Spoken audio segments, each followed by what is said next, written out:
Bobi Klintman is a well-traveled man, and I'm a lot higher on Bobi Klintman than I think most other draft analysts are.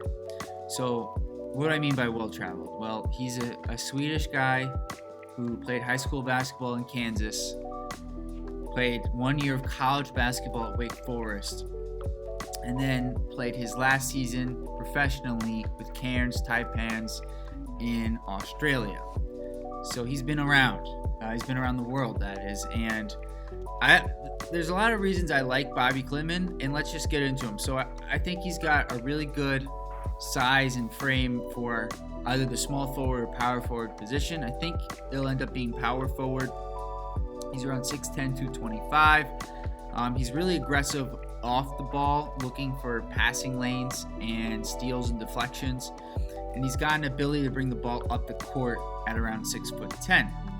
Now, the skill that I think is going to be his defining skill at the NBA level is his catch and shoot ability. I think it is really valuable to have a guy at his size to be able to catch and shoot with efficiency. And I think he shot at 36%, not necessarily, lighting it up, but for a guy who's 21 years old in his first season professionally, I thought that was a good sign.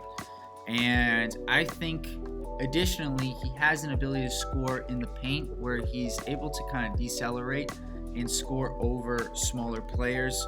And so there's a lot of positives to Bobi Klintman's game that I really thought showed more in his professional season with Cairns Taipans than it did at Wake Forest. Now, what are some of his weaknesses? He's not a great dribbler or driver of the basketball. If he's going to drive, it's a straight line drive, or if he's getting to the basket, it's off a cut. But there's not a lot of shake and ability to get around defenders. And then also, he's not really good defending one-on-one. He's more of a team defender, and that shows mostly when he has to guard smaller guards or even quicker forwards on the perimeter. He doesn't do a great job there. And then I wouldn't say he's a great athlete. I think he's more of an average athlete, which he can get away with at his size. But I think in highlights you can see some of his dunks and have this vision that he is a really athletic player, but I don't think that's quite the case. And lastly, and I think this is the real reason why he's not higher on most draft boards, is his overall inconsistency.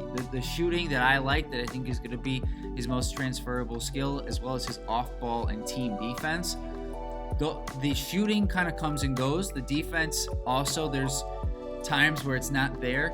And so that's why I think a lot of other people aren't very high on Klintman. But I think that I saw positives from his Wake Forest time to his time with Cairns Taipans, and I think that's a positive for his development moving forward, and I think it's a sign that he will continue to improve. So what teams do I think would be a good fit for him? I think teams like the Sixers. Obviously, we don't know if they're going to keep their draft pick. The Magic, I think, would be a great fit there just because he can shoot it, but also will fit in with the size and the identity of that team. And then also, I thought the Cavs would be a good fit.